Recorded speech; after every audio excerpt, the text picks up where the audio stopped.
and to remove my ego and my arrogance so that I may be a clean vessel for you. And I also want to give the credit to those who allowed me to have something to say, something beneficial to say. So the words Assalamu alaikum just means that I'm praying for you to have peace. Okay. And in a time like we're living in, we all need some peace, right? And so let's get directly into the show. We're going to talk a little bit about fasting, and then we're going to move on into the next part of my show. Shirley X. Stewart, Damon X. Johnson, walaikum salam to you both. Let me know if everything is coming in loud and clear, please.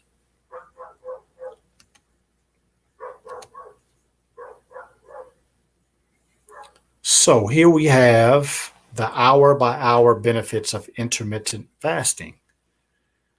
And so I just wanted to speak on this briefly because I've seen this a lot recently on social media sites. And I think it is a very good article. It's a very good little display of what we can expect at certain times in our fasting, right? But I also want to make sure that we are able to put things in the proper context, because I think that sometimes these things can be shown and people will post this as if it is exact, and it's really not. It's a balance. It's a give and take depending on what we're doing, right? So here we say the benefits of intermittent fasting are weight and body fat loss, increased fat burning, lowered blood insulin and sugar levels, possible reversal of type 2 diabetes. What? Did they really say that? Possible improved mental clarity and concentration, possible increased energy, possible increased growth hormone, at least in the short term. They say possible to all these things, but in reality, every single one of those things is true. So before I go into the specifics, of course, I have to start with the book that we're founded on, right? So I wanted to mention this first. Page 120 in book 2, the Honorable Elijah Muhammad says, God does not punish us for the crime of disobedience to his law if we are ignorant of his laws. But after knowledge of his laws, he is justified in punishing us by setting the full penalty according to the disobedience. So why am I reading that? Because we are reading How to Eat to Live, right? We're on book 2. We're going to finish by the end of this month. And so there's nobody that's on this book club, or nobody that is or has read this book, that can say that they're ignorant anymore, right? And I really just wanted to point out some very poignant things tonight so that we can take in consideration the next time we do a fast. Frank Muhammad, walaikum salam. Thank you, my brother. Daryl Muhammad, thank you for giving me the sound check. Tracy Owens, 8 Electronics, Lynn Ali, and Sister Queen, walaikum salam to all of you. Thank you for coming in. Okay, so we're going to the next quote. Book 2, How to Eat to Live, page 129, second paragraph. Eating one meal a day, one meal every other day, or one meal every 3 days is a better way to obtain good health and long life than all of the tens of thousands of pamphlets and books authored by doctors, quack doctors, and would-be doctors. The divine points out the best way that will produce good health. So there you have a man who we've talked previously about his fruits, right? The fruits of his labor, the fruits of his knowledge is grand, but yet he doesn't even take credit for it. He's giving credit to somebody else. And so that's why you all hear Dr. Keeley talk about How to Eat to Live so much, because I can't take credit for what is about to come out of my mouth, right? Somebody else can. Joshua Stoney, Eunice Johnson, Charles X. Moore, walaikum salam to you all. Thank you for coming in. Okay, last quote, and then we're going to go back to the article, speak real briefly, okay? Page 130, the second and third last paragraphs. Eating one meal once a day or once every 2 days with no meals between gives the body time to rest the digestive machinery after the previous meal. And this gives the blood time to purify itself of the poison from the last meal. After 3 days without taking food into the body, the blood is found to be in much better condition. We have to put in context that the Honorable Elijah Muhammad was writing these articles starting in the 30s. He was writing them in the 40s. He was writing them in the 50s, long before anybody was saying these type of things in public. These type of things were unheard of. So I just want to go through what happens at these different time levels, and then we're going to get to the show, okay? The other part of the show, should I say. So here it says 4 to 8 hours, the blood sugars fall, all food has left the stomach, and insulin is no longer produced. Now, the reason why I want to discuss this is because we have to put this in the proper context of what we are eating. I would agree with this if this was a vegetarian meal, but this is not accurate if we're talking about fish, chicken, turkey, beef, lamb. Any of those meats are going to take this time frame a little longer. Doesn't change the truth of the statement, but we have to put it in the context of what it is that we are eating. It can take sometimes 6 to 8 hours to digest chicken and turkey. It can take sometimes 15, 14, 15, 18 hours, and sometimes longer when you're eating beef and lamb. And the Honorable Elijah Muhammad also mentions in How to Eat to Live in Other Places that it can sometimes take up to 36 hours to finish digesting some foods. So that is the difference. The blood sugars fall when your body has finished digesting and absorbing everything, right? Because just think about it. If you eat a piece of cake and you're breaking that down, when you start absorbing the sugar, that's when the sugars are going to go up. So as long as you are digesting and continue absorbing, or I should say when the digestion is finished and you are absorbing that sugar, the sugars are going to go up. All right. All food is left the stomach, depending on how long it takes to break down that particular food that you're eating. Insulin is no longer produced. When the sugars are finished being absorbed, then insulin is no longer produced. But as long as sugars are coming in the body, insulin is produced because that's what puts sugar where it needs to be. Okay. 12 hours after your fast, food is consumed, has been burned. We just finished talking about that. Digestive system goes to sleep. This is the important part here because the digestive system does go dormant. And you hear a lot of people talking about not having bowel movements when they're fasting. Well, you shouldn't expect one because the digestive system has gone pretty much to sleep, okay? Body begins the healing process.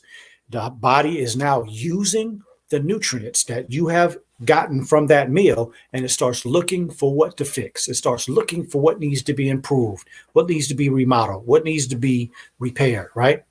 And so this is the reason that the Honorable Elijah Muhammad continues to tell us about eating one meal a day or one meal every other day. Because if you're eating multiple meals and you're snacking, then your body won't get to the healing process, right? Human growth hormone begins to increase. What is the purpose of human growth hormone? If you're a child, it's to grow. When you're an adult, it is to fix, to maintain, to make sure everything is working at its best abilities, okay? Glucagon is a hormone that is used to take stored sugar and release it when we're needed. So you see, glucagon is relaxed to balance blood sugars. So what does glucagon do? Goes to the liver and the muscles and says, hey, we need that energy because we haven't had any food coming in a while. Make sure the muscles have enough. Make sure the brain has enough. All right, so that's what that's happening after 12 hours. 14 hours, body has converted to using stored fat as energy.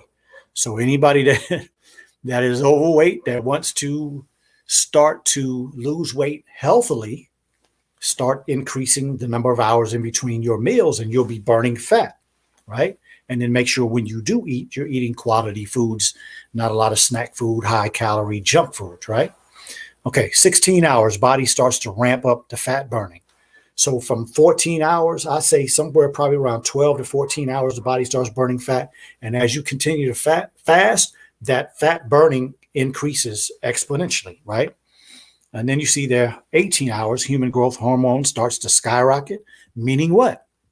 Much more healing, right? 24 hours, autophagy. What does the word autophagy mean? Autophagy, eat up. Taking all the material in the body that is no longer at its best or is no longer wanting it and taking out what is needed to help keep the body right. The most powerful and beautiful ecosystem on the earth is us. And the earth is a mirror image of that. So when you look at the earth and you see how the earth takes care of itself, when man is not intervening, leaves stuff fall from trees, turn into fertilizer for those trees or other trees around it, human body is the same way. Not a thing is wasted in the human body. And a lot of people don't know that the spleen, its purpose is to look at the blood as it's rushing through there and take out whatever it needs that's not at its top function. But it doesn't just throw it away. It breaks it down and says, okay, we can use this. So the spleen is actually the organ in the human body that represents autophagy at probably one of the better degrees, right? It says drains all glycogen stores. So that's glycogen is going to be your stored sugar, right? Yes, you're going to use all of that up. And then ketones are released into the bloodstream. So you all have heard me talk before about ketosis or ketones in the blood. That's when we don't have readily available sugar from eating, but we are making ketones, which is a sign that the body is in a very positive healing place. And then that is the way that we use the fuel. All right. 36 hours. You see that autophagy increases more, 48 hours. So we're talking 2 days now, right? Increases another 30%. Immune system reset and regeneration. Increased reduction in inflammation response. So when we're fasting, the immune system is being regenerated because after 72 hours, you will have made all your white blood cells, all your red blood cells, and your plasma, right? And so that's the reality of your immune system, those cells running around in the body, taking care of everything. And then the reduction in inflammation is because things are being healed. You don't need inflammation except in the process of figuring something out and then getting to the solution. And so when we fast, that process happens even faster. Okay. And then you see 72 hours autophagy maxes out unless you continue your fast. Okay. So there's no maxing of autophagy because it continues to happen if you fast more days. It just is that you have less waste, right? Because the more you clean up your body, the less waste you have, but autophagy is still occurring because the processes of the body are still working. Okay. So I pray that helps everybody that's interested in it is fasting, because again, I've been seeing this on social media quite a lot in the last couple of weeks. And I just wanted to make sure that we were able to put that in its proper context, because a lot of times when things are presented on social media, people are doing it for whatever reason they're doing it, but I thought it would be good to kind of talk about that for a second. Okay. Alrico Perkins, hello from Oceanside, California. Okay. Thank you for coming in. Not too far from where I grew up in Riverside, California. Catherine Muhammad, Latrice Muhammad, Laroya, wa alaikum salam to all of you. So let's go ahead and bring in our special guests and get to some of these beautiful things we're going to talk about. Okay. Assalamu alaikum. Wa alaikum salam. How are you, ma'am? I'm well, sir. How are you? I'm doing wonderful. No complaints here. Good. So can you please go ahead and introduce yourself to everybody? My name is Sister Janine Muhammad of Muhammad Mosque 7. I'm of the Bronx Squad.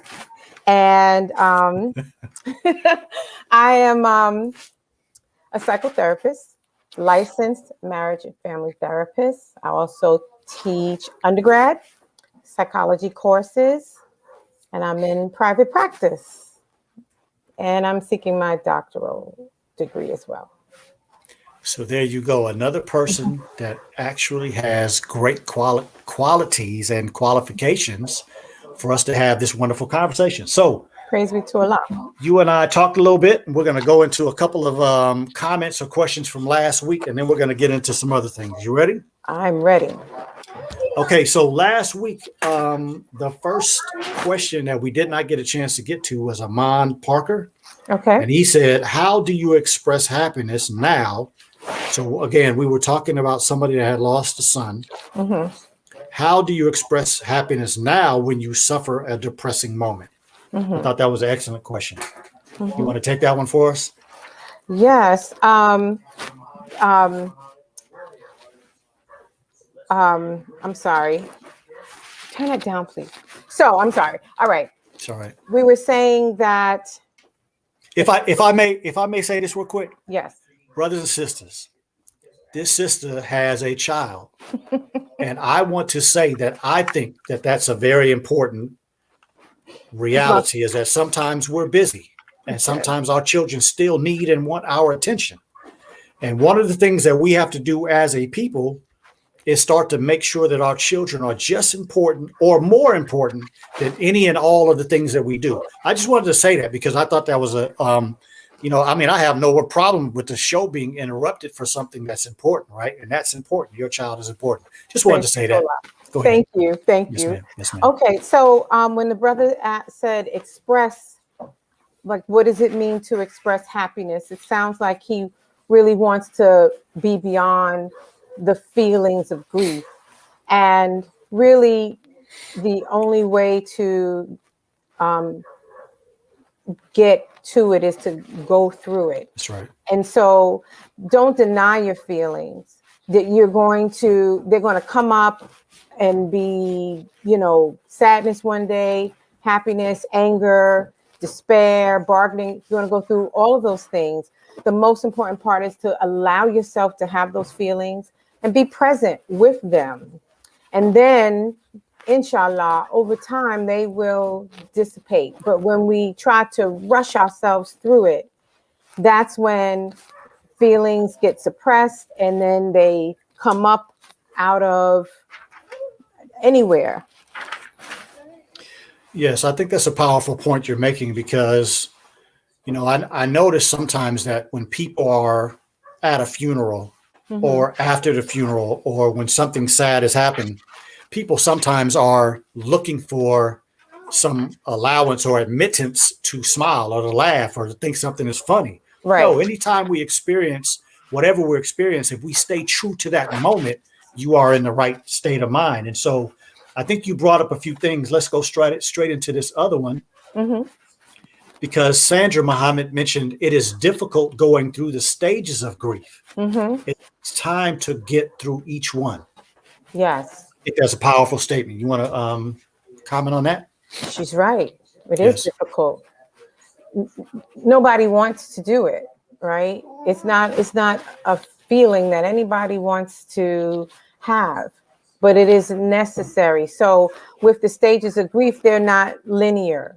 You will go through them all kinds of ways. And grief, they say the grief process takes anywhere between 2 and 7 years. Mm-hmm. And so you'll be at one moment, and then 7, then 4, then back at 7.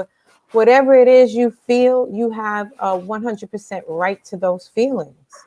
And allow yourself, those are your rights. Allow yourself to feel what you feel.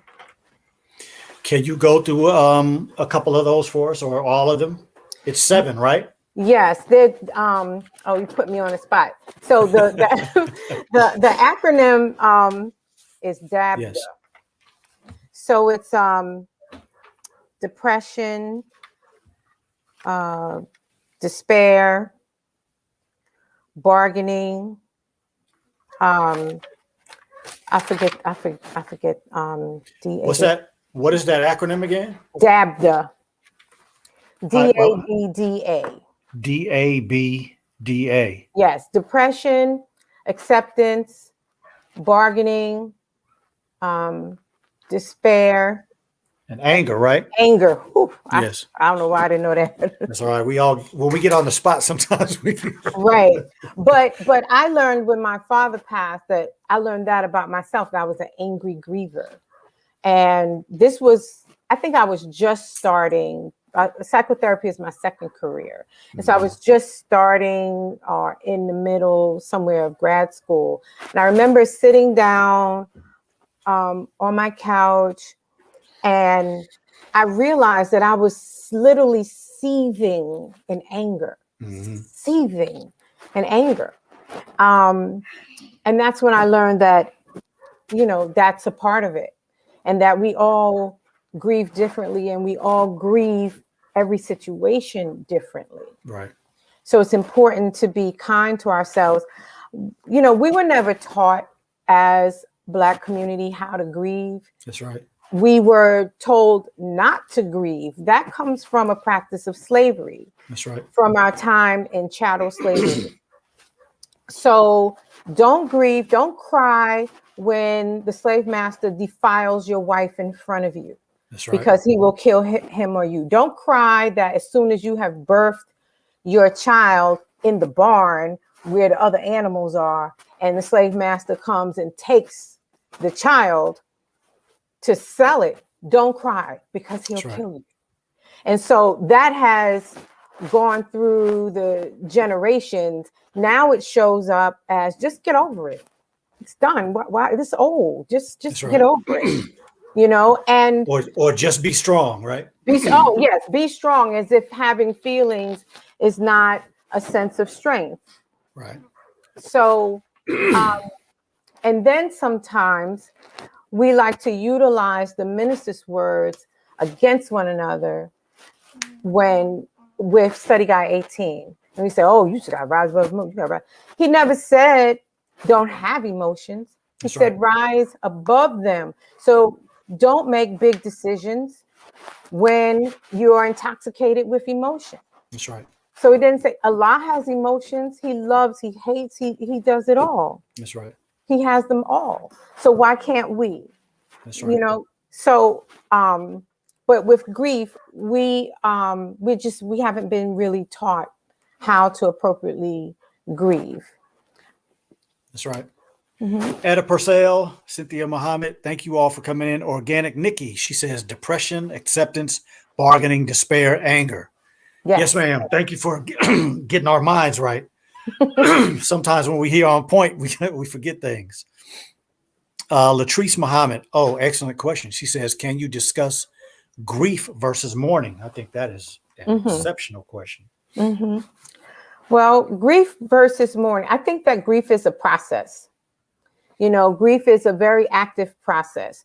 Also, with grief, you can grieve many things, which we don't. You can have lost a job, lost a relationship, a marriage, a friend, a home, and then we don't appropriately grieve over that. I think that mourning is the active, is the activity of grief. I'm trying to pull it up on the laptop. Sorry. I know. The activity of grief, where you are crying, you're feeling sad, you're going through your motions. Yes, ma'am. And of course, the healthy thing is that we will go through grief, but we don't want to stay in mourning, right? So everything is a process, and everything we have to healthily move through the processes so that we can get back to a level of functioning. And I think it's important for us to understand the words of the minister, because he always says, give the family comforting words. Yes. And when we in the Nation of Islam describe our services when we are laying somebody to rest, we don't do the music, we don't do the reading of obituaries and all that kind of stuff, because I take that back. We do read obituaries, but I'm saying we don't do the expressions because we don't want people to revel in the negativity. We want to uplift them and give them things to look forward to and things to be thankful for, so that we leave the process in gratitude for the wonderful things that person did to society. A perfect example was at my father's memorial service. We had a lot of different people, and some of them I grew up with, some of them I knew, But when I heard their stories about my father, it was like, damn, I've never had a chance to look at my father through somebody else's eyes. Mm-hmm. I only looked at him through my eyes. So it was daddy, the good guy, the macho man, the beautiful man, the strong man, the dude I looked up as Superman. But he also whooped our behind, and he used to slap us upside the head when we was at the dinner table. So there was that good and that bad, but it was only that one view. And when I listened to all the beautiful stories at his memorial service, I left there. I mean, I was like, my spirit was so high. I was like, man, my dad made such a major change Yes. on people. Me, yes, but all of these other people. And it just really left me in a wonderful spirit. And so I think it's important. So last week on the show, Khalida Muhammad, Charles X. Moore, Eunice Johnson, and Latoya Samuel all expressed that they lost a child. As well as myself and as well as Odell. And so I just wanted to mention your names because I have kept you in my prayer all week. And some of you that mentioned before, you are in my prayers, right? And that's one of the things that I wanted to make sure that we did was to go back and cover some of the subjects that we didn't get a chance to cover last week, because I think it's extremely important for us to come here to the Ultimate Wellness Group, right? Right. I want us to come and gather tools, not just come for ratings or, likes and all. That's not what I do this for. But if all of us that have gone through something, and we all have gone through something, but those of us that have lost a loved one, lost a child, we have to be able to walk up out of here and say, you know what, there's something that I can do. And I want to read something really quickly to you all in the book we're reading, right? The Unapologetic Guide to Black Mental Health. Such a powerful book. I hope that everybody that isn't reading in a book club gets one because it is that powerful. Here's what she said a couple of days ago. She said, indeed, because you are an intelligent, accomplished individual. I'm sorry. It's page 167, middle paragraph. Indeed, because you are an intelligent, accomplished individual, you will need to work with someone who can help you generate new approaches and solutions to your problems. You need new tools for your toolkit.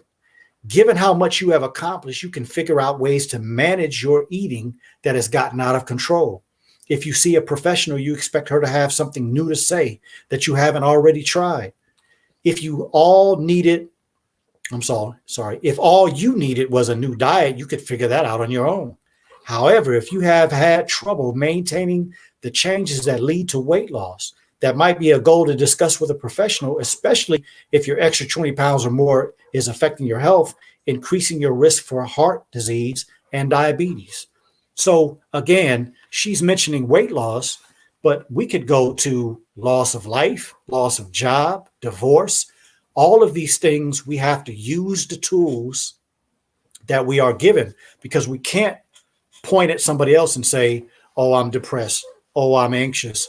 Oh, I'm whatever. We have to take ownership of that, get the tools, and then put in the work. Like everybody that we have heard over the last 2 months talk about, right? Putting in the work in order to get to a place where you are more healthy, where you have gone to a better place. Not that you'll ever forget the loss, but you have to get to a better place for your own sake, right? And so that's important.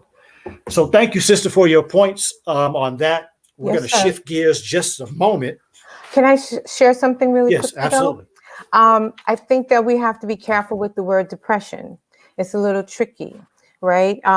We kind of have an idea of what that means, but we've also been taught, and please anyone correct me if I'm wrong, but that we have been taught that the state of depression is the absence of gratitude. So, and I want to say that came from the Honorable Minister Louis Farrakhan. If I'm wrong, please correct me. Well, I've never heard him say it, but I did hear Sister Ava say it in public. Okay. So I have heard say it from the Nation of Islam. Yes. Okay. Praise be to Allah. Thank you. And that does not invalidate feelings. That's right. It means that we have to clarify our feelings, right? So, and that's another thing that we were never taught really how to do. So like with my son, I never say, and I never allow people to say to him, when in a point when he was crying, stop crying, right? Stop crying. be strong, stop crying. No, I ask him, why are you crying? And he would literally stop and then think about it. And that trains him, allows him to learn how to put words to feelings, to be able to articulate his feelings. Yes. And so we have to be able to learn to identify what we're feeling. Depression is like a big umbrella, and it definitely is. Again, I'm not invalidating anybody's feelings. That's right. But identify it. Is it sadness? Is it extreme sadness? And and that's okay. They're all right. okay to feel. That's right. Mm-hmm. And I would just add to that. I agree with you 100%. It takes no validity away from the statement that Dr. Ava or anybody else has said. Mm-hmm. Because like I said, I don't know if the minister has said it or not either. I know that I haven't heard him say it. Okay. But the point that I would like to agree with and make is that if you lost your mother, if you lost your child, if you lost your father, if you lost a sibling, to go into a depression is normal. All the word depression means, when we really look at it scientifically, is that you are below your normal level of functioning. Mm-hmm. So if you lost somebody, if you lost a job, you got divorced, how in the hell could you be at your same level of Mm-hmm. happiness or your same level of functioning after going through something so difficult? Mm-hmm. But the key to the gratitude is that we use the gratitude. We use the things that we see Allah blessing our life with to come up out of it. And so I think that would be the way that I would explain that in a scientific way in my profession, and not just say it to people. And I'm not saying that anybody that has said it meant any ill, Right. but I think sometimes when those words are spoken, people feel invalidated. And we have one comment here that I think that is similar. This is Lynn Ollie. She says, I've been told to stop grieving so hard. What advice can you give when two people in the same household is grieving a loss? How can we help each other? Excellent question. Right in line. Go ahead, sister. Do exactly that. Grieve together. Be present with one another's feelings. Ask, inquire, how are you feeling today? Talk through it, talk it out, and acknowledge one another's feelings. It's always good to check in with your sister who lives 300 miles from you, That's or right. your spouse that's right in the same room with you. Yes. Still check in, so go through it together, and hold hands and pray and cry, and when you feel well, when you feel happy, be mindful of that and be thankful and acknowledge that, revel in that moment, and always pray, always go to Allah, always, always, always. He is just, words can't express his love for us. But pray to him, as it says in Surah 2, pray to me, I will answer you. That's right. That is 100% true. And as you said earlier, sister, there's so many examples in our spiritual books, and that's why I brought them today, just to put them up and say, whatever book that you say you believe in, use it. We have to go to these books that we say we believe in, because there are scriptures that can help us. There are things that we can go to that brings us comfort, right? And at the end of the day, I think it's important for us to understand that when we read either of these books, we see that God has emotions. Yes. And why would God make you have emotions? Nobody taught you how to feel sad. Nobody taught you how to be happy. Nobody taught you anything in between. Those are normal realities that God put in us innately. And so if somebody says, stop grieving so hard, well, what gives you the ability to say that to me? Right. I'm a person who has different experiences than you. I'm a person who sees things differently, right? I know for a fact that I've been in situations before in my life where I'm standing with somebody, and this has happened even with my wife. We'll look at the same thing and come to totally different conclusions. We saw things totally different. It's all about where you're coming from, what your viewpoint is, what your state of mind is during this reality. And so I think that's another thing that happened to us out of slavery is that we're always trying to tell somebody what they should do because that's what was taught to us, because we were always told when, what, where, and Mhm. how. Mhm. And we have to start being open as Black people to say, you know what? This person does something different than I. This Mhm. person has a different perspective than I do. And we still respect it. We still give it credence, even though we don't know anything about it. But maybe if we take a little time, as our native brothers say, walk a couple of miles or walk a mile in my shoes, we probably would see something different in other people. Okay. That's really offensive, though, to tell Right. someone. It's really offensive. I always say that a pet peeve of mine is for someone to tell me or to tell anyone, you shouldn't feel that way. You shouldn't feel like that. You know, the how you feel is the sum total of every experience that you had in your That's life. right. That's And so right. to tell someone they shouldn't feel a certain way is to invalidate their whole life's experience. That's right. Uh, yeah. So, Sister Lynn Ali, please let us know if we answered your question. I thought that was an excellent question. I think the last part of your question, how can we help each other? I think it's about listening. You Mhm. know, in the beginning of the show, when Sister Janine's son interrupted her, you know, it is absolutely acceptable to me and 100% agreeable for a person to pay attention to the child no matter what the situation is. And I honestly was thinking about this earlier today.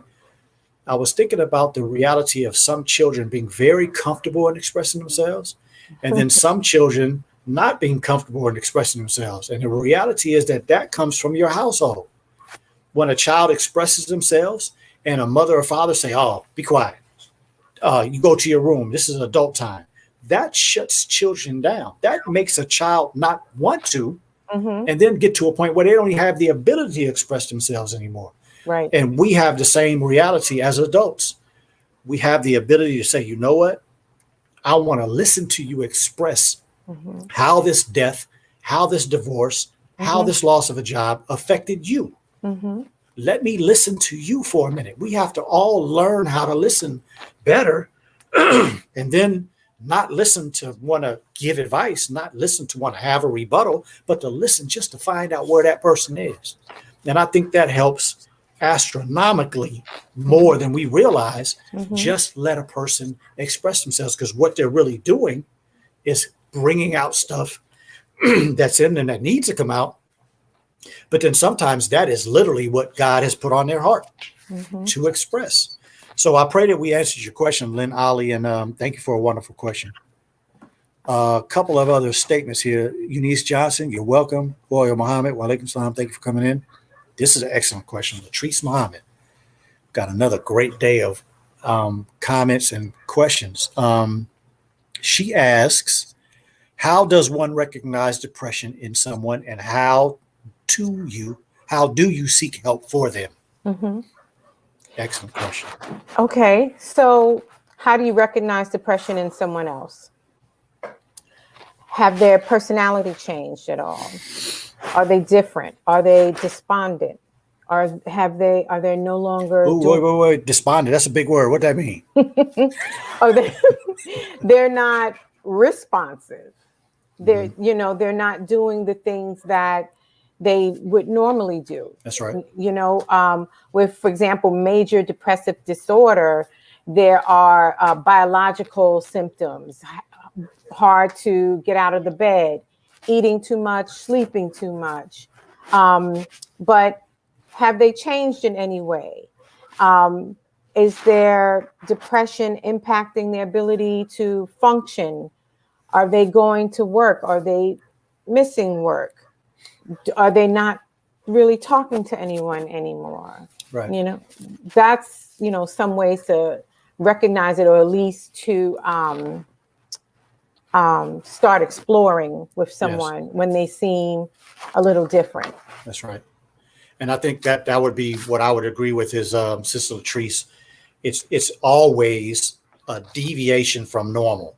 So if you've been knowing a person all your life and you come around them and you see some things that just don't look like themselves, an energy level that's low, concentration not really there, Tone person scale just down. doesn't seem to have the same abilities that you know they are capable of, those could be some signs. And I don't want us to get caught up in these internet searches that we do. Those symptoms sometimes are sometimes the reality, but sometimes it's just somebody like yourself who knows somebody well enough to look at him and say, you know what, you ain't right. And we should do something about this. And as we talked last week, there's nothing wrong. And Black people have to become comfortable with going to a place and saying, you know what, I need professional help. Just like when you pass the hell out or you have a bad headache or something starts bothering you, be like, I just need to go see a doctor. You look at your bank account and it's minus $375. I need to go see a financial advisor. We need help sometimes. You try to buy a house. I don't know what to do. I'm going to go get a real estate broker or a real estate agent. So when we look at other aspects of our life, we go get help. It's the same here. So when you see one of your family members just don't look right, the first thing is to just say, don't not worry about it or don't address it, and then listen.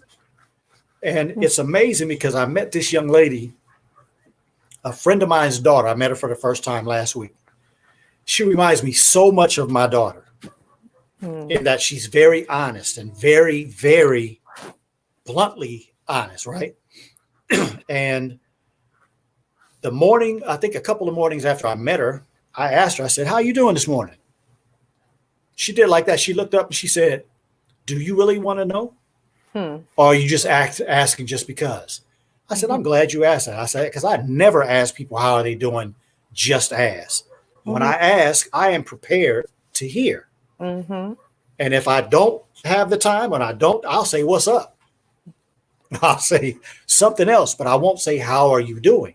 And so I think it's important for us to realize that sometimes we have to be prepared to say, if I ask you a question and I open up a can, then you ought to be able to sit there and listen to what you brought up. Otherwise, again, this is sometimes a thwarting of that person's ability to express themselves. So Latrice, I pray we answered your question. Please let us know. Cynthia Muhammad says, excellent discussion. Thank you, Sister Janine Charisse Muhammad. Monica Stewart, wa alaikum salam. Thank you for coming in. Alrico Perkins says, people act strange around death. There are those who talk about everything but the person who died. There are those who only talk about the person who died. There are those who try to cheer you up and those who can't help but make you cry. And then there are those who say nothing at all because they don't have to. I think he covered just about everything that's going on. That's true, bro. And as a Black community, we have to start understanding that everything that you just posed is okay, depending on what that person is doing. As long as that person isn't acting in those ways because of pressure, like somebody doesn't want you to talk or somebody doesn't want you to do this, that's where it becomes a negative. Monica Stewart says, glad you're back, my brother. Well, praise be to Allah. Thank you, sister. Glad you're back too. Lynn Ali, praise be to Allah. Okay. Cynthia Muhammad, she says, that's your sister from New York. Monica Stewart, this is my sister Janine from New York.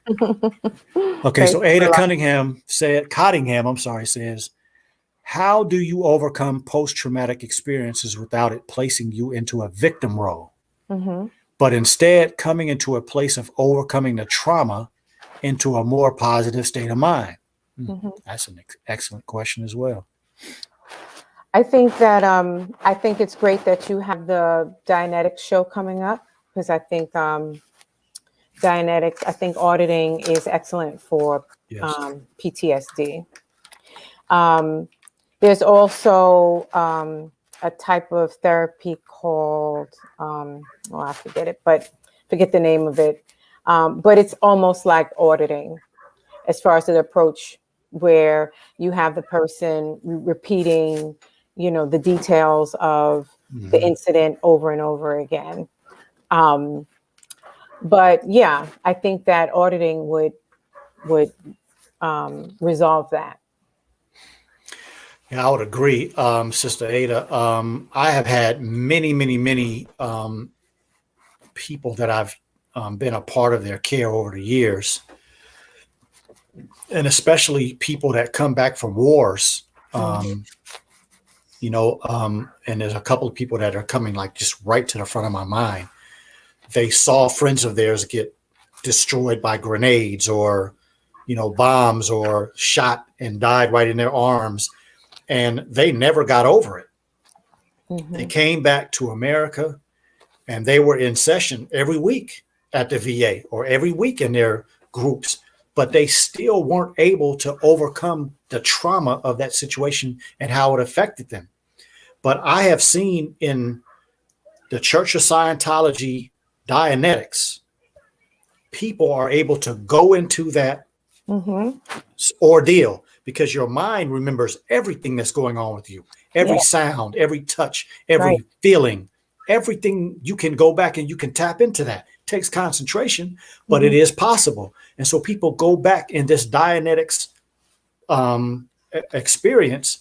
You go back into those experiences and you touch base with things in the reality of being right there. So you go back and you're right in that instance and you start seeing things differently. And you start seeing things from a different perspective because sometimes in the moment, you may not be able to touch base with all those other perceptics that we are getting in. And so we'll get more into that when we go into that show, because I do have that coming up. But I think that's an excellent suggestion, because I don't know anything that helps it.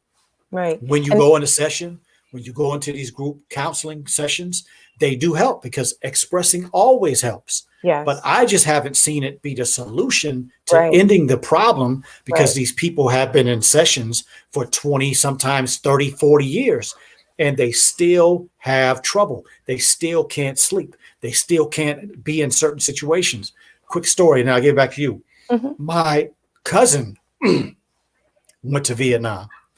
And I remember as a little boy, he was always a real kind, gentleman type guy. But one day we were in LA at my aunt's house and a helicopter flew over. And he just turned, this look on his face scared the hell out of me. I was like in junior high at that time. And I couldn't stand to be around him anymore, because everything about him looked like it went from a nice, kind guy to a murderer within an instant. Wow. And that's what I always think about how war and some things have affected people, and all of the counseling, all of the things that they're so-called the normal things to do, they didn't fix the situation. And that's why he was like that day. Right. And there's no concentration on debriefing. Right. And within when you're in auditing, that's when you discover all of your triggers. And when you can come in contact with those triggers, so it can be anything. So the helicopter is a big, giant, obvious thing. That's right. It just could be the way the sun sets. That's right. Or a smell, or hearing the grass crunch, or the sand in the playground, depending on where you were in combat at. All of those things create triggers that when you go through back to your seemingly normal life, it's very challenging to not just be triggered. That's right. Yes. Excellent point. Sister Ada, please let us know if we answered your question. Eunice Johnson says there is such a stigma in the Black community surrounding mental health. Absolutely, ma'am. And that's why we're having these conversations. And that's why, we're reading this book as well, because we are the ones, those of you on this show, and each one of us as an individual has to take the onus and say, you know what, I'm going to be part of this change. And that's why I had to make I'm not calling myself brave or courageous, but I did have to do something brave and courageous when I came on my show after my daughter died and cried on my show, because as a man, that didn't feel comfortable. But what I have to do is make it feel comfortable, because I don't want to ever make my son feel like it's not comfortable. Right. And there were certain things that I had to stop with me. I didn't allow it to become a cycle in my son. But there are also some foolish things that I did make a cycle in my son. And so each of us have our own responsibility to try to make the next generation a little better or a lot better than we are. And then there's going to come a time where mental health is not something that's taboo in the Black community. It's not something that we look at strangely. It's something that every single one of us know that we have our own mental health ability to grow, prosper, and improve so that the whole community can be healthy. And that's just the way I look at it in 21. But if you had tapped in on that question about 10, 15 years ago, it might not have been the same, right? So we all are on our journey. You know, it's interesting that you say that.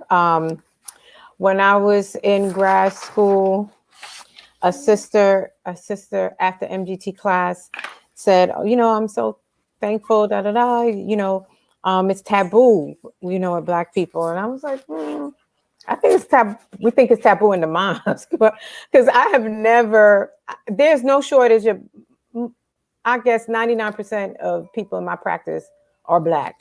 Mm-hmm. I have never had any kind of, like, I don't work with the worried well. I want to work with my people. And like, it's great to be a Black therapist now. You actually recruited into the schools. That's what they need because of the need, because of the request. So I respect what Sister is saying, but I think it may be certain pockets of our community, but Black people are seeking therapy everywhere. Yeah. Well, go ahead. I'm sorry. There's beautiful organizations like the Loveland Foundation. What they will do is they will provide you vouchers for 4 therapy sessions, and you just give your voucher to the therapist. It's all the Black therapists. There's the Black Therapist Network. There's Therapy for Black Girls, Black Therapists Rock. All of those things, because there's so many of us that are understanding the benefits of it. Well, I would say this. I understand what you're saying, and maybe it's because you're a therapist that you have that wonderful of an experience. But my personal experience as a family medicine physician is that I've literally had people come to my office and say, I think I need something for my depression, but I don't want nobody to know this because I don't want them to think I'm crazy. Do you have to diagnose me with depression? Because I don't want them to notice in my insurance, and I don't want it to be a stigma. I don't want something to happen to my job. So, my experience has been that lately it is starting to improve. But in general, I think Black people in general look at therapy as like, that nigga crazy. You know what I mean? And that's kind of what we put on them. And it's not a positive. You see what I'm saying? Yes, sir. But I think as we grow, like I said, as we grow into something different, as we start to express these type of shows and have these type of conversations, I think people will become more confident in saying, you know what, I know I need some help. I ain't been able to fix this problem, and it's been going on all my life. You know what I mean? So where is it that I can seek some help? And if we have these type of conversations and people include themselves, I think that's where it starts to change. But, maybe, the one thing I thought of as you were talking was maybe it's a little different for you, because maybe by the time somebody comes to you, they've already been talked into it, or maybe somebody has helped them, or maybe they already made up their mind. You know what I mean? Sure. I think some of the people that I've seen, they're still like, nah, I don't want people to talk about me. I don't want my mama to think I'm this, or I don't want my daddy to say so. So there is still, I think, in the Black community, a lot of roadblocks, but my duty, I believe, is to try to help us get over those roadblocks. Yes. Because as any other person goes to so many different things to get help when you are lacking, I think in the Black community, we don't even consider going to get somebody to help us with our depression, our anxiety, with loss, with whatever's going on in our lives. We think that just by staying busy and moving forward is the answer. And it's just not. There has to be something done. No different than a car, right? You're not going to do the same thing with each light. If the oil light comes on, you're thinking one thing. If the tire light comes on, you think it's something totally different. If the engine light comes on, it's something totally different. So we have to do the same thing in the Black community. When there's something going on with us, we have to have some place to go, and we have to have solace in making that decision that I need help for my life. There should be nobody that should make you feel like something's wrong with you. Right. More than what there is already wrong with you. Yeah. Right. So I just wanted to mention that because I understood where you were coming from. And I think it depends on what aspect of society we're in, right? You mentioned, this might segue into something else, but when you were speaking, it reminded me of a client that I had, and he was on NYPD, and they came for couples therapy. And he was, abrasive and abusive and this, and this. And what was uncovered was things that had happened, like a young man fell off of a building because they were on pursuit, and he was jumping, across the buildings, and he fell, and he saw that, and he was living with that guilt that he didn't even realize. Right. He was living with this guilt, and just felt like, going through the cycles, the bargaining, like, what if he was feeling like, what if I didn't approach so fast? What if I this, what if that, so on and so forth. And so because that was unresolved, not even acknowledged grief, it was playing out in his mood and how he was treating his wife. And so that led to talking about, because I have a lot of police NYPD in my family. Most of them are retired now. So that gave me a hint, and I asked him, when that happened afterwards, what kind of debriefing did you get? And he said, they just asked me 2 questions and gave him his weapon back. I said, okay. He said, we can't answer those truthfully, because if we answer those questions truthfully, then we'd be looked at as soft, and they'll take your weapon from you, and you don't want that. So we started talking a lot about cop culture. Yes. And the culture is, don't talk to your wife, don't tell her anything, And so through the course of therapy, really, no, you tell her everything. Tell her what you experience, how you feel. She's your helpmeet. She will comfort you. And that was, what that was with him.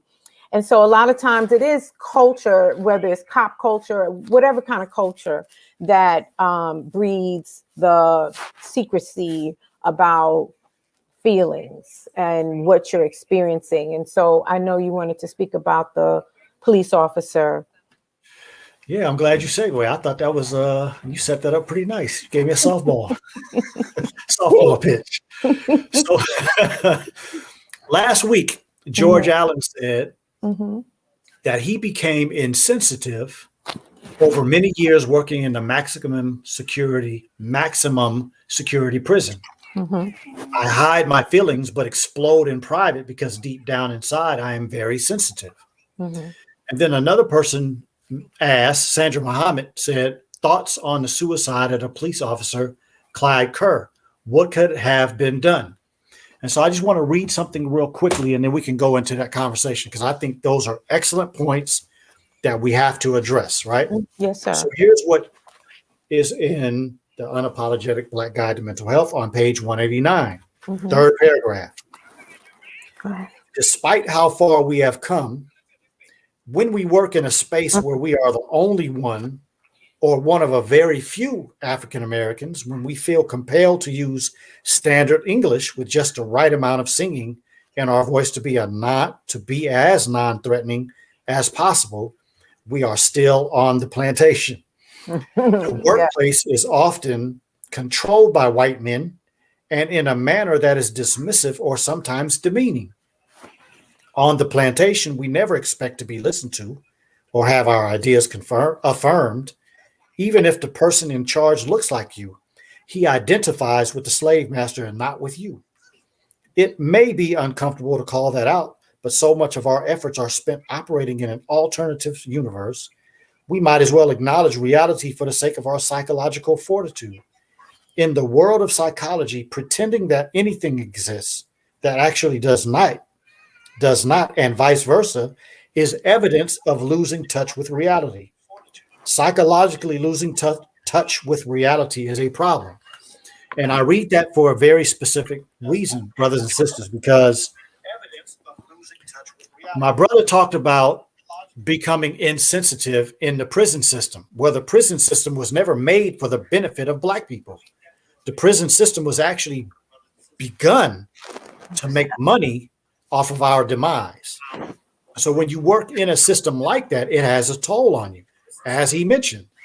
As this police officer, the one that Sister's talking about, if you all don't know and you don't want to see this type of stuff, I understand. But the point was that the man was highly dissatisfied with being a police officer because of the racism and the other things that he has seen that he knew wasn't right.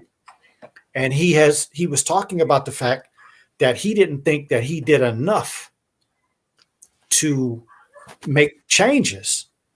And so I don't exactly know how he committed suicide. I don't remember. But the point that I'm getting to is that we, as Black people, we know what the Honorable Elijah Muhammad says, right?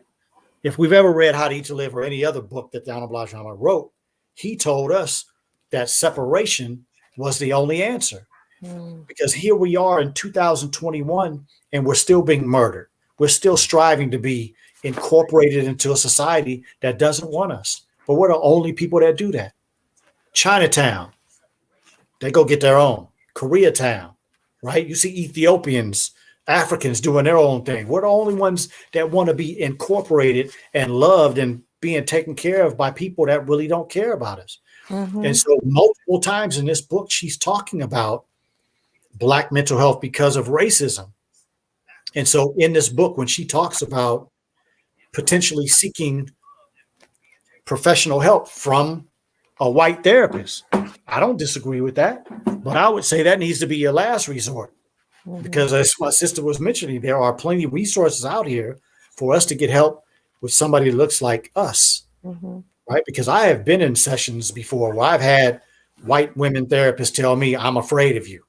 I've had people tell me and my ex-wife, oh my God, I don't think I can handle this. I've never seen anybody fight like you all. So, I mean, it's times like that where a Black person probably wouldn't have said that. They might have said, okay, let's take a time out for a minute, but they would have had something for us.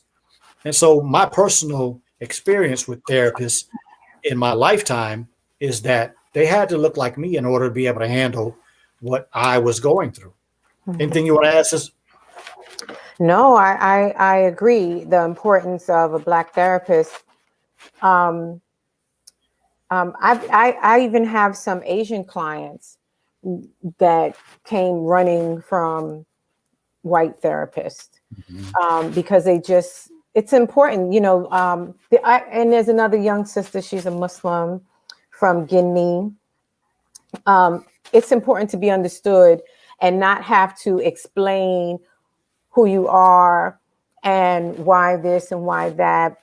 At that point, you're not the therapist is in the position of authority, but it should never feel that way, right? But there is a position of authority. But at that point, then the client is taking care of you, is psychoeducating you on them if you don't understand their culture. And it is within our ethics to, if you don't understand a culture, if you have no experience, to tell the client, I'm sorry, I don't have experience in this. I would need to refer you out, you know? So yeah, it's very important. Yeah. Representation matters. And so many times in our field, people don't want to say, I don't know, because they always want to be arrogant and think they know everything. Exactly. Catherine Muhammad, you say, how do you suggest to someone that they should seek professional help without being offensive? I'm speaking in particular about psychological disabilities that have led to substance abuse and allowing themselves to be abused by others. That's an excellent question. Got some good questions for you tonight, sister. Praise be to Allah. Can you repeat the question again? How do you suggest to someone that they need help? How do you suggest to somebody that they need professional help without being offensive to them? I say be kind, you know, be a sister or a friend, and say, you know what?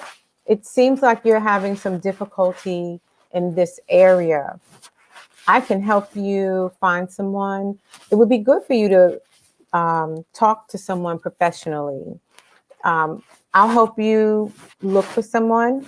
if you want, I will go with you to the first session. Probably can't go in, but I'll go with you and wait, be a support.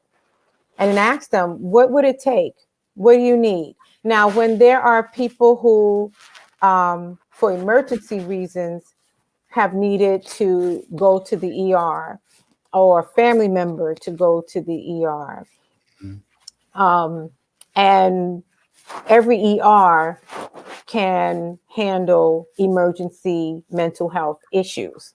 Right. And many of us are not aware of that. We think, oh, we're just going to pray. We're going to take this way.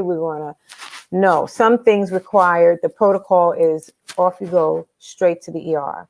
I think once a month I have to send someone to the ER. And I'm not saying this out of arrogance, but I've never been wrong. Every time they get there and they're assessed, they're kept there. But when someone is refusing their family member or what have you, I always say, okay, but if they were bleeding out, if they were vomiting profusely, what would you do? You would take them to the ER. Why is this different? Why is this different? This person needs to be in the ER. It can be detrimental. So it depends. I would say it depends on the severity of the situation, but partner with them, join with them, and say, I want to see you get better. I want to see you get help, and see how they respond to that. And it's tricky, because if we make our loved ones go, they have to want to go. Yes. If they, a lot of people will call a therapist and say, oh, I want my so-and-so to come. Can you call them? No. They need to be able to say, yes, I'm going to try this, but see how it works by just being gentle with them. Yes. And partnering with them.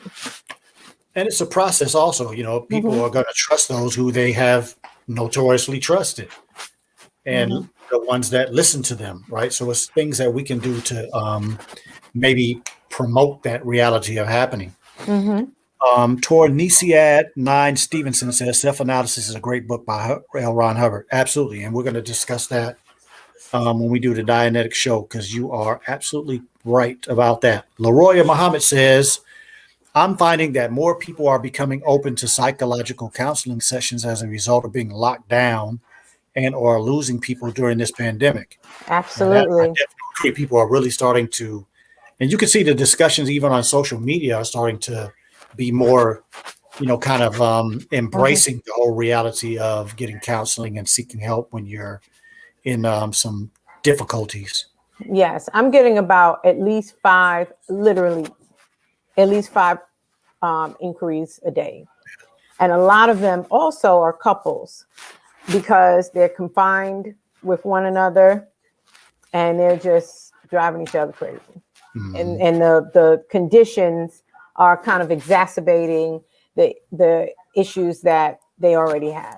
Yes. So Hamza Muhammad, walaikum salam. Thank you for coming in, bro. Ada Cunningham says we answered a question, so praise to God. Eunice Johnson says growth, yes.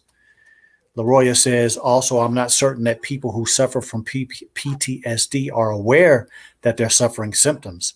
How would you go about assisting them with recognizing it and or getting them help? Excellent question. So when you see what you believe is a symptom, you ask them and say, hey, what was that? What was happening there? What was that like for you? I saw that you reacted in a certain way. What do you think that was? Engage them in a conversation about it. And when they're comfortable enough to start talking more and more, you can say, you know what, I think it'd be good for you to see someone. Yes. There's some great websites. There's therapy for Black girls. There's therapy for Black men, depending on the gender of the person. And you can direct them there.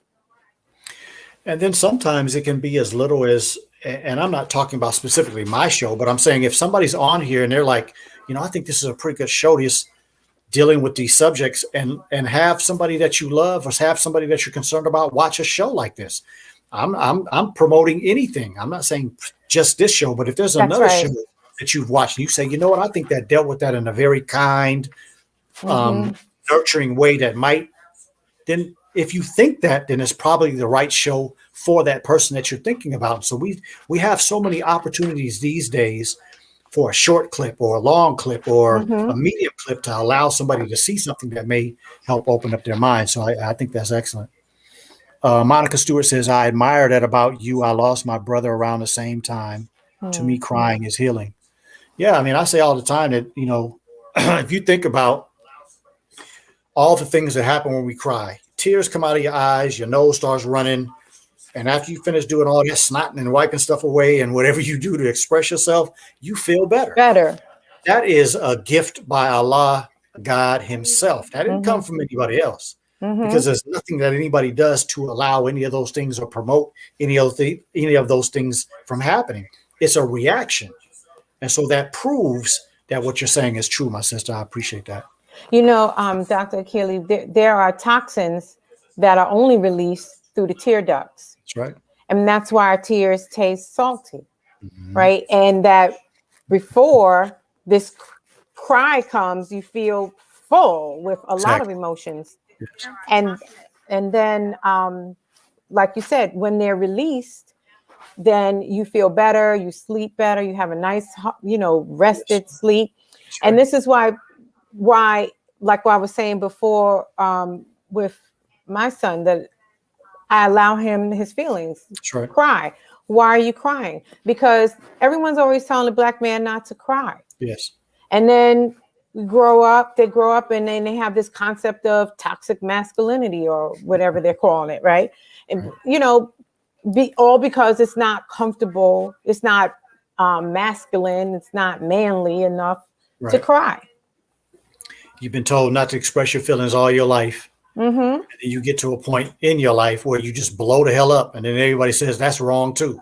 Exactly. So you're definitely always in retreat mode. I can't do nothing right. And it's a subconscious thing that happens to Black men and Black women. It happens to Black women too, because it's promoted for a Black woman to be strong for the family, be strong for your children. Don't show nothing at the job and yada, yada, yada. So it's the same reality. But I think, as you're saying, there's a specific thing that said to young boys, don't cry, be strong, suck it up. So it's something that we have to start addressing. And, I pray that I did a better job with my son than was done with me. And I don't mean any slight towards my dad at all when I say that, but I have to take from my father, decipher what's good, keep it, and not give to my son what I know wasn't good for me. And I think we all have to do the same thing. Yes, sir. I see here Lynn Ali says she was talking to Al Rico. They were having a little conversation. It's all good. She also says, but I of myself try to hide my grief from others so that no one feels obligated to be around. That's a powerful expression. And like I mentioned last week, of all the races of people on the planet Earth, it has been studied. This is scientific information. I'm not saying this out of any race, nothing. But it's been studied that Black people are the most communal people on the planet Earth. When you look at the brown community, the Mexican, the Latinos, you look at their communities, you look at the native to this land, the indigenous people, it's the same way. We do a lot of communal things. This individualism thing is a European ideology. And so when you try to pull and withdraw and do things by yourself, and I want to go solo dolo and all that kind of stuff, that's unhealthy for the melanated person. At the end of the day, I'm not saying this to put you down, sister, because a lot of us wind up like that because of what mama said or what grandmama said or what daddy said or how they treated us, how they didn't allow us to express ourselves. And so when we are able to see that, we have to start trying to find what is the reason that I wound up like this, and what is it that I can do to help go in a different direction. And I'm sure all of us, even those of us who pull back and introvert when we're having difficulties or when things happen, we have some instances where we say, when I went with such and such, I had a good time and it made me feel better. When I got out the house and did such and such with such and such, it made me feel better. That's proof Yes. that being around other people and having somebody there to actually go through situations with, it is a benefit. It propels you to another level of energy. And so Yes. I'm saying that for many of us that do the solo thing, we gotta step outside of that normalcy sometimes. We gotta break some habits. We gotta break some of our normalcy when we're looking for betterment, when we're looking for healing, when we're looking to rise up out of where we are into something better. That is true. Great, great, great. Monica Stewart says, beautiful panel. Eunice Johnson, we are taught to be strong and keep going. That's right. Yeah, and you know that strong thing Yes. that sometimes makes me angry. So, as you and a lot of people may know, that I'm a breast cancer survivor, and when I was going through it, my neighbor, who was beautifully supportive to me, she and her family, she would always check in with me. How are you feeling? And I told her how I was feeling one day. And she said, oh, but you got to be strong. And I was like, what the blank you think I'm doing? What do you think I'm doing? Being strong does not mean I'm devoid of feelings. That's right. You know, I can still have fatigue, you know, from treatment and Yes. my son being a toddler at the time, and still working and still running 2 and 3 miles a day and doing it. And it, you know, yeah, I could still have feelings. Being strong doesn't mean I don't feel. That's right. You know, so there's so many ideas about what strength is. That's right. You know, there are people that might be considered followers, and they're very, you know, this and that. And I think those are some of the strongest people around. Those are the people that I admire. You know, it doesn't mean that you have all this brolic to you. That's You right. know, it doesn't only mean that. Strength comes in many ways. Yeah, I mean, I think you're making an excellent point, right? Because I have spoken on many occasions how I was raised by my father, and it was like, don't cry. That's not what strong men do. That's not what you're supposed to do, yada, yada, yada. But then I look at the man that I know is the most strong that I've ever seen and ever experienced in my life, and that's Minister Farrakhan. And he has cried in some of his lectures. Thank Why? you. Because it was appropriate Yes. for what he was feeling at the time he was talking about it. Yes. And last week I mentioned the Savior's Day. I don't remember which year it was, but if I remember, it was 96, where he was talking about the government's foreign policy and how many poor people around the world have been murdered by America's foreign policy. And he started crying in the lecture. That's 1000% appropriate. And I dare anybody to say that he's not strong, because he's strong on so many different levels, as an example for all of us to show how we can grow into that. And one of the things that is strength is to be yourself. That's right. And don't worry about what somebody else thinks or what category they're going to put you in or what they're going to do in their own mind about you. When we do a better job of being able to stiff arm that crap and keep it out of your realm, then you are growing in strength. That's right. But the more we are worried about and capitulating to somebody else's desires for us, or somebody else's pathway for you that has nothing to do with you, that's the weaker you are, because that person has control over you. And that's just my way of looking at it. Okay, so let's see if we got any more strong comments, or let me not say strong. All of them have been strong and good questions. Yes, ma'am. Sister Leroy says a good idea about turning them to this and other shows. Yes, ma'am. Yes. I don't want to. This is one of my best friends on here, Douglas Hardway. What's up, bro? He says, wow, now I don't feel so bad about all the crying that I do. Good. Cry on, Shouldn't bro. be. Cry on, man. We all got the ability to cry. It makes us feel a little better. Yes, sir. That's my longtime friend up in Chicago. Thank you, brother. I love you, man. What else we got here? I think that's your son in there. Storu Toussaint Olton. That's okay. It's cool. He's interacting with us. It's all good. What is He says, peace. Yeah. Regarding mental health, including losing a loved one, for myself, I've lost a sister to murder and also I've had heartbreak due to an ended relationship. Two quite different pain, yet both quite intense. I found a number of techniques to cope. Number one, fasting, great calm. Yes. Two, a clean and organized home, car, and office. Yes. Like Feng Shui. You might have to explain that part. I don't understand what Feng Shui means. But Feng I'm sure that Shui. has to do with, oh, Feng Shui. That's balance, right? Yes. Yes. That's the art of placement. Okay, cool. Spiritual energies of what my eyes see and hands feel and nose smells. Yes. And then three, facials and massages. The epidermis through natural products, the dermis and hypodermis. Man, those are excellent points. You want to speak on any of that? What I hear is self-care, Yes, and that's a beautiful thing, absolutely. and it's important to do, as long as it's not toxic to you, what you feel is going to be healthy for you. And so I hear self-care and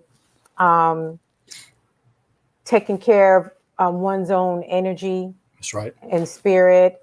With the feng shui, I love feng shui. I strive to practice feng shui because it's about the energy and the chi and letting it run freely. So the feeling, like if you have a corner that's cluttered, and as soon as you clean it up, it's like, whoa, it feels different. Like that's feng shui. The energy was able to move around, free up. Having broken things, getting rid of broken things, keeping your toilet seat down, the bathroom door closed, like all that is bad energy. You help that.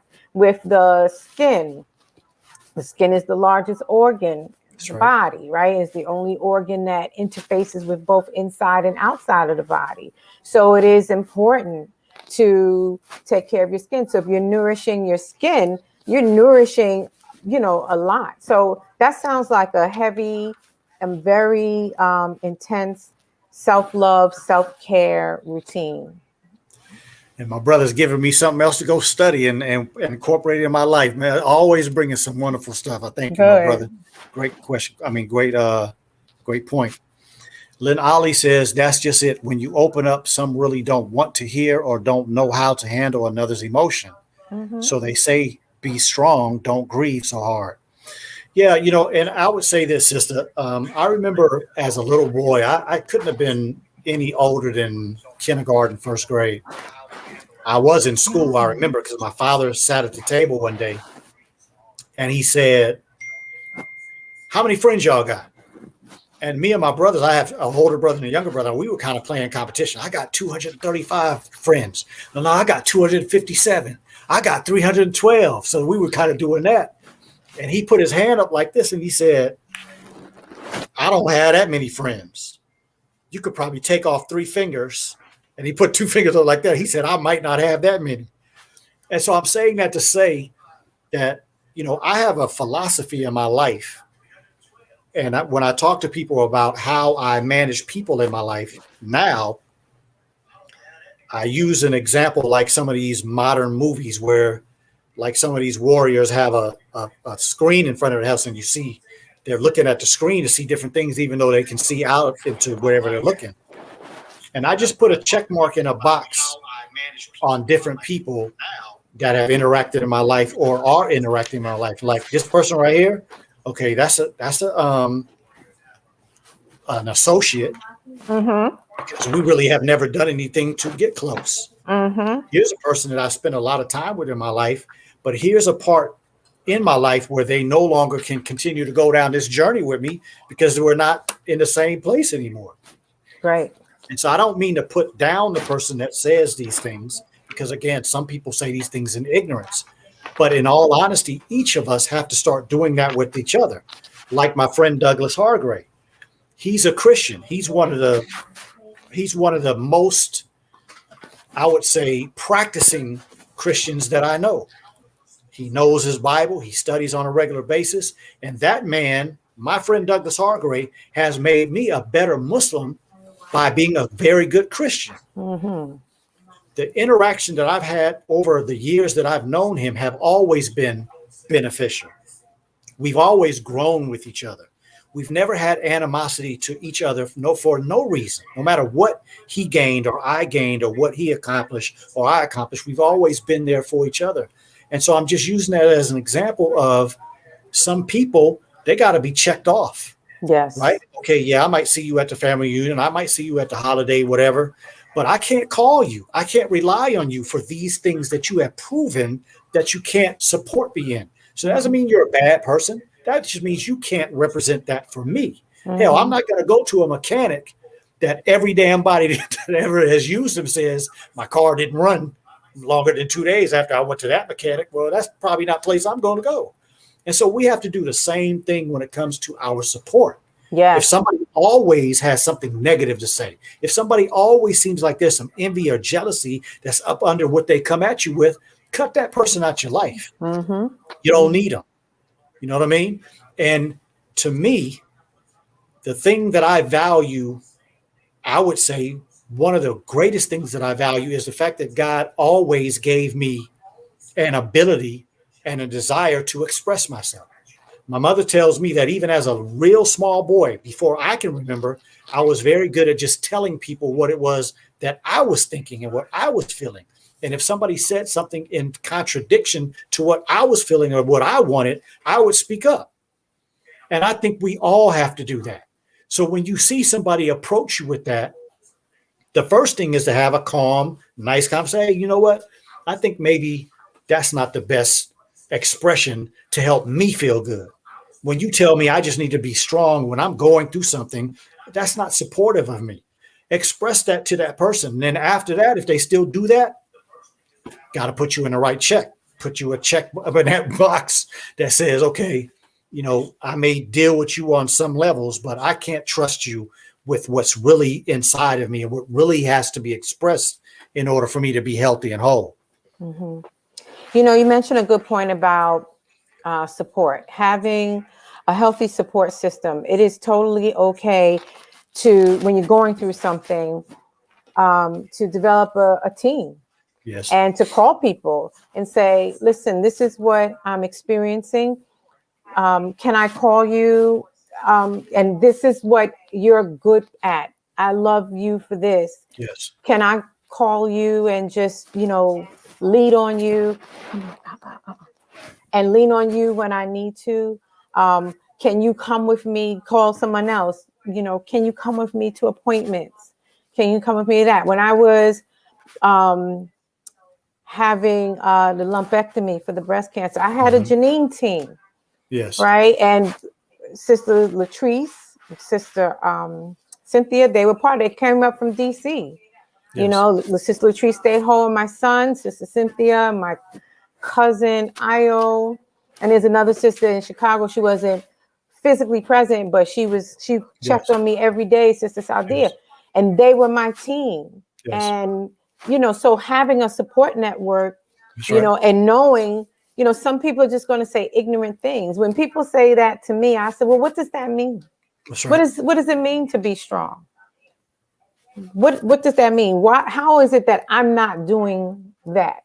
Yes. And how is it that what is it that you do? Yes. And the reality is that growing in our own mental health gives us the ability to know that that person is speaking out of ignorance. So we don't have to blast them. We don't have to make them feel bad. We don't have to tear them down, but we do have to make sure they understand, okay, this is what you just said did to me. Right. So it wasn't a help.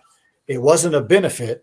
And so let's have a discussion on why. And if the person's not open to it, it doesn't make them a bad person, as I said before, but that person just isn't right for you in certain situations. And we all have to be totally comfortable in being able to push away what's not good for us and bring in closer that which is good.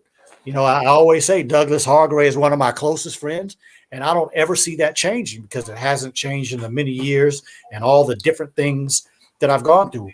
I've had some problems in my career. I've had a divorce. I've had financial difficulties. He's been there through everything, children, everything. So, he's grown. We have grown. Our friendship has grown throughout all of the good, the bad, and everything in between. Yeah, So it's a beautiful who's thing. present with you That's right. during your time. That's right. That's who you know Absolutely. God sent and that Yes. are with you, that love you. If you're And you present with right. me right now. And when you know who those people are, do not feel bad to reach out to them, because the ones that have been always been honest with you are going to be honest. I don't That's know how to right. help you. Let me check with somebody else. Let me Mm-hmm. send you. Let me suggest something else. And so we gotta trust the people that God has put in our life and the people that have proven that they Mm-hmm. were God sent. Right. Mm-hmm. And likewise, if you don't know what to do, if you're on the other side of that and you have someone that is going through something somebody that you love, it's okay not to know what to do. Some people just shy away and remove themselves, right? And then that sends a uncomfortable message. It's okay to say, what is it that you need for me to do? Yes. I'm not sure what to do. How can I help? Tell me what you need and I will do it. If I can, I'll do it. Yes. Charles X. Moore says it was Savior's Day 1995 where the minister cried. The title was Jesus Saves. Beautiful Mm, lecture. Yeah, check that out if you all get a chance. And I mhm. want to just make a disclaimer. Okay. I do have quite a bit of experience and I do have some knowledge about the subject matter that we're discussing tonight. But I don't Hmm. want anybody to think that just because I am here, and I'm sure Sister Janine will say the same thing, is that Hmm. we are experts at practicing these things, No. right? It's a Mm-mm. it's a constant journey for us all. So we can Hmm. sit here, we can have this conversation. We may have more experience dealing with other people and their things because of our careers.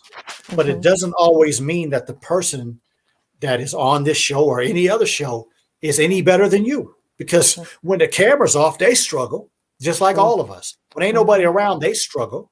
They Hmm. struggle with death. They struggle with everything else that causes us concern as well. And so that I think is important for us all to look at, because when you look at people, like, a lot of people look at Beyonce or look at LeBron James or look at whatever person, that so-called star or celebrity, that person isn't perfect. That Right. person is showing themselves to you in situations that put them on a pedestal because that's what they're good at. Hmm. But believe me, behind the scenes, they all going through it just like we going through it. That's And right. money doesn't change that, because there are a lot of people that are very wealthy. There are a lot of people that are rich and they are unhappy as hell. Hmm. And so we all have to be happy with what we have, what God has given us. And we have to be happy that we are in a position to be able to do something about what we have.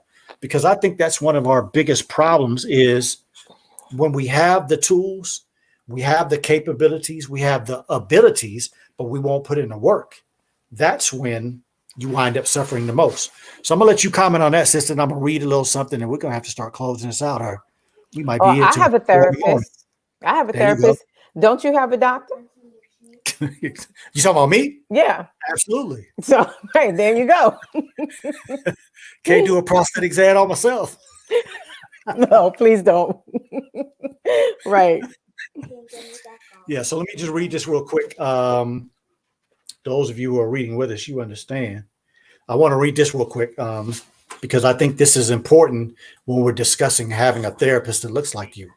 This is on page 169. Again, I'm reading out of the Unapologetic Guide to Black Mental Health, that we represent less than 15% of the United States population, but closer to 25% of those in long-term care suggest that we are overrepresented in mental health facilities.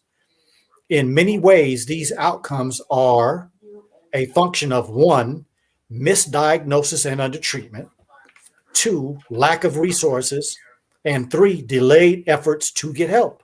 Hmm.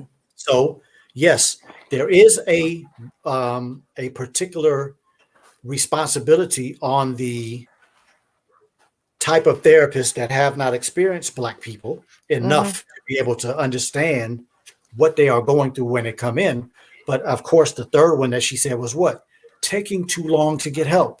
Hmm. Because just like having a lump in your breast and then justifying it in some kind of way, and it's 8 or 9 years. I literally have had women come to see me and their breast problem started 3, 4 years ago. Mm.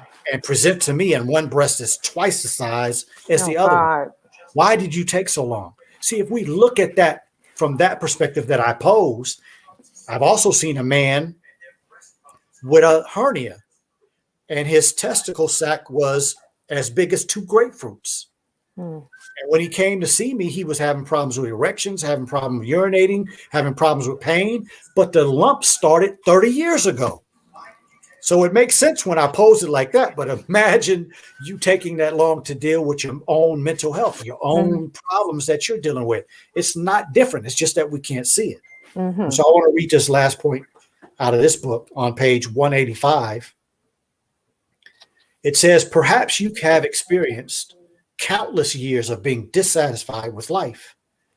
You thought that once you achieved a promotion, or once you retired, or once your children graduated from high school, things would be different. By now, everyone has graduated college and retirement has come and gone, but you are dissatisfied with life as you have ever been. And so that's very important, brothers and sisters, for us to take control of our reality and do everything we can to make sure that our mental health is just as positive and just as good and on track as our physical health. And that was the other part that I wanted to mention as far as the young police officer that we talked about committing suicide. How long can you be in a racist environment and still have a promotion of good in your own life? Mm-hmm. Because if it's about the children, if it's about retirement, what is that to live for? It has to be something more than that. And so each one of us have to tap into, what is it that is my gift? What is it that God blessed me with? What is it that I'm supposed to do to give to people around me to make them better? Mm-hmm. And there is nothing that I'm expecting in return. That makes people not age. That makes people still want to do when they're 95 and 100 or more, right? Mm-hmm. And so we all have to tap into that. What is it that you can do? What is it that I can do? What process are we in that makes our self-improvement an everyday, constant reminder that I'm not satisfied with who I am? But it has to be internal, in my viewpoint. It can't be external. Trying to be healthy for my children, trying to be healthy for my mother, trying to be healthy for my wife. I have never seen that work. But when a person makes a commitment to themselves for the betterment of themselves so that they can go and benefit the world, that is what I have seen bring the most success. You want to comment on that? No, it's something that you mentioned that made me think about. Have you seen or read the APA's apology? The No. American Psychiatric Association. It's an apology to Black, Indigenous, and people of color for its support of structural racism in psychiatry. And so the apology, I think, is profound. It's a heck of an admission.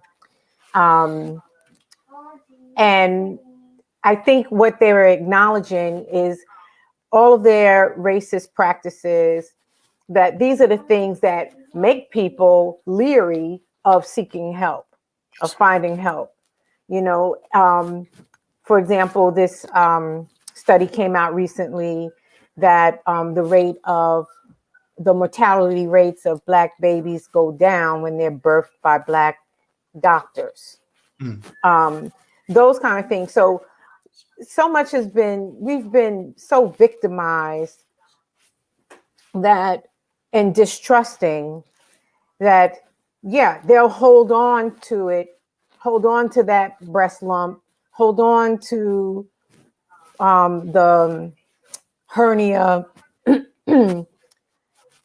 and just won't go to the doctor, just will not, until they're in such excruciating pain, you know. But Or that's yeah. yeah, and that's out of fear. But you can interview doctors. You can say, you know, I'm looking for someone like this and like this. I would like to work collaboratively. Yes. You know, I need you to be on the Janine team. If you want to be in charge, then you're not on my team, because I'm in charge. Like, I have the PhD in me. I'm in charge. That's right. Right? You have a specialty, but I'm in charge. If I say I don't want to do that, I don't want to do that. And if you got issues with it, then you can't be on my team. That's right. You know, so but we have to learn that we have say so. You know, when there's a recommendation of treatment, some of us either go completely the other way and just don't do it. And then some of us just run and do it. That's right. Where the treatment plan should be reviewed with the client to say, this is the treatment plan, this is this, this, and this. And before, you know, and then go research, Google Scholar, everything, you know, and look it up. And then please stop whistling, baby. And then make a intelligent choice. But definitely be seen, especially when there's crisis. But Yes. the APA's admission of their participation in structural racism and the practices that they've had, that they've continued, that's the kind of thing that feeds into why we refuse to go be seen. That's right. The problem, here's another problem that we have. It's like, okay, you're not eating to live, and you're not going to and you have a fear of the doctors. So, like, if you're not going to eat to live, then you need to be at a doctor all the time. There's got to be a balance, absolutely. And the one thing that I will say is that we also have to be very careful with these apologies, because it could be sincere. But as the minister told us, if you all remember, after George Floyd was killed, almost every company came out with a statement about 400 years. Why are you all saying the same thing? And now you see all these statements from these television commercials talking about Black Lives Matter and justice, and it's a commercial for us, y'all. Substantive change doesn't come with words. Substantive change comes when they start changing policies and procedures in how they treat Black people all across the board. And so we also have to be very careful with this word of mouth, like this whole vaccine thing, all this word of mouth that Black people should trust it. For what? The science doesn't say that it's safe. So why would we trust you saying that it's safe? And then get a whole bunch of people that look like us to come out in public and say these things. And a lot of my colleagues are out here posting themselves getting immunized on Facebook. But did you read the information that the FDA put out there for us to read? I doubt it, because most of them did it in fear. I'm not knocking them, not putting them down, but that's a mental health thing that we have to challenge ourselves with, is just accepting information because somebody said something. You should be able to give me, as a scientist, proof. I should be able to go and read and study, as you said, and look at things and come to my own conclusion, right? What does Dr. Keeley say all the time? Stay in control of all situations in your life. You should be in control. And we have to, when it comes to this that God blessed us with, right? We can argue whether a car, house, a husband, all that is that a blessing. That depends. Right. But this for sure, what we look in the mirror, that is a blessing from the Creator for sure. There's still literally, I read a study recently, and there's I can't recall what it is right now, but they're still using the HeLa line from Henry cell line. They're still using that. Yes. Right. And that was taken from her without her knowing. I really believe that they allowed her to her cancer to progress and let her die. Her family has no legal recourse per the Supreme Court, the so-called highest court in the land, that they have no legal recourse, and they are still using that line. So no, we cannot trust them. We cannot trust them. Yes, that's true. Hamza Muhammad says, be strong has become a cliche and damaging. That's right. Does more harm than it does good. That's for sure. Her family has no legal recourse. Turn it down. Cynthia Muhammad says, having a team is so important. It happened organically with Sister Janine and Sister Latrice, and it is now a standard for how we manage life struggles. Yeah. Amen. You know, that brings people so much closer, right? And all of you will probably do all of that for each other with not one iota of hesitation. That's the beautiful thing, because it's a friendship that grows for life. Yes. Alrico Perkins, Dr. Keely, and Janine Sharice Muhammad, thank you. Thank you for being a Praise part. be to Thank you Allah. for, absolutely. Praise be to Allah. And thank you for commenting. Lynn Ali says, having this show as a health resource with the ability to dialogue and question is truly a blessing. Thank you. Praise be to Allah, sister. I got to give all the credit where the credit is due, because personally, when I was practicing medicine, the way I was taught in medical school and the way that I was trained in my residency program, I wouldn't have been confident enough to do this. Mm-hmm. It's the Honorable Elijah Muhammad and Minister Farrakhan that have given me confidence in myself to be okay coming here and saying things, making mistakes, sometimes having to think on the spot. And what I do know is that after I lost my daughter, I said that I was going to make sure I did everything that I could to heal from that trauma. I said prior to losing my daughter to many people, there are a lot of things that I understand. Losing a child is not one of them, but that's not my reality anymore.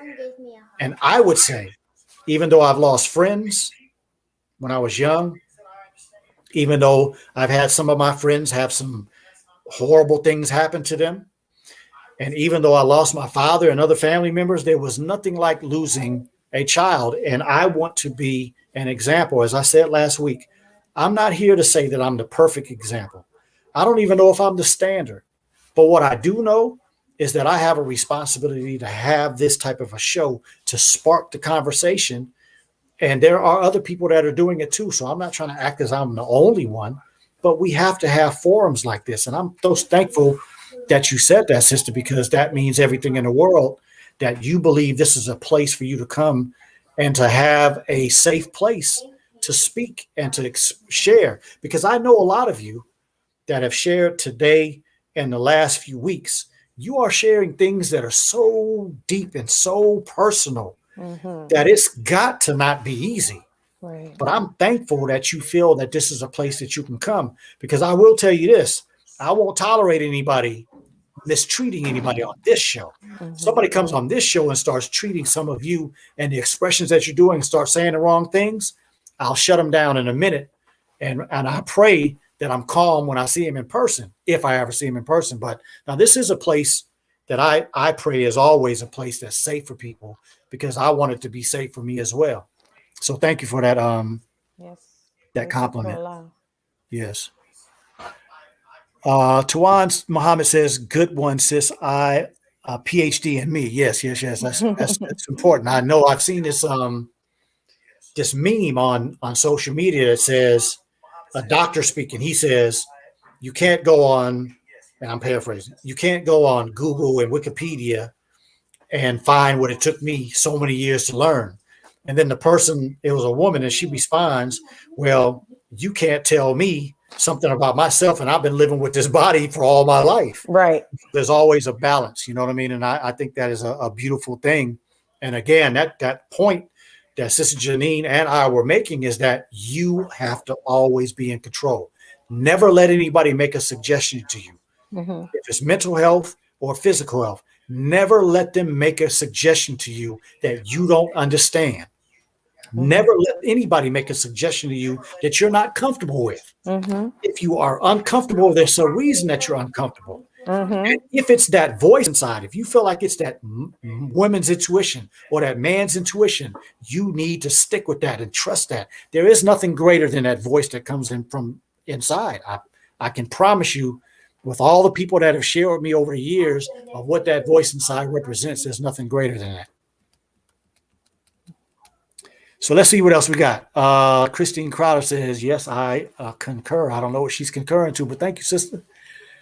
They are still using the healer line. That's right, Sister Tawan. George Allen, thank you, my brother. I appreciate it. I pray that you are okay with me sharing what you said, since you mentioned it last week, my brother. 80 Electronics, thank you as well, brother, for coming in. So LaRoya says, and this is going to be the last two comments, all right, y'all, because we got to get up out of here. We've gone way over, but it's been a wonderful show. It doesn't even seem like it's been that long, right? No. Right.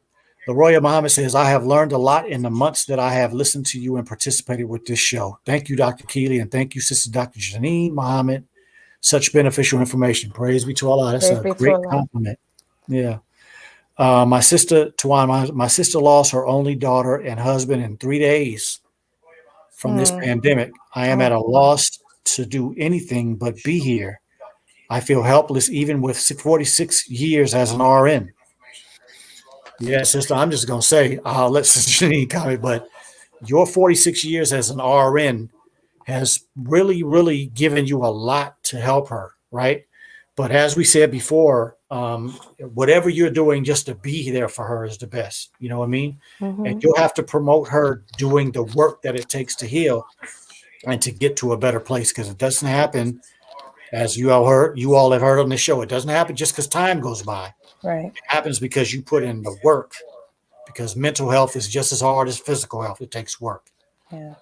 Sister Tawan, call me or send me your number on social media. And Monica Stewart says, I am thankful for the both of you. All praise due to Allah. Thank Praise you, be to Allah. Yes, ma'am. So, sister, thank you for coming on and spending some of your time. All praises due to Allah. Thank you so much for inviting No problem. me. We love you, little man. It's all good, little bro. We Praise be appreciate to you coming Allah. on the show. He's blowing up your comments. He was talking to everybody. But it's all good. Good. We got to Praise let be our to Allah. children express themselves. We got to let our children not have to undo a lot of crap that Yes, those right. of us that have come today have had to know and start to work on undoing. So I pray that everybody that came on the show today has found some news and gained some news that you can use. I pray that you get the point, right? 3 major points that I'd like to end the show with today, and that is stay in control always in every situation. Number 2 is work hard on your mental and your physical health, because without that, we don't have either one. And 3rd, always keep the supreme being first, right? Whatever you're going through in your life, the supreme being is the key to you having it. And I think that's very important when it comes to mental health, because if we don't have something to look up to that's greater than us, this world can really suck the life up out of you. So again, thank you to everybody who came and spent your Tuesday evening with us. We thank you. I pray that you do well the rest of today, the rest of the week. Keep strong, and we'll see you next week. See you. To look up to that's greater than us.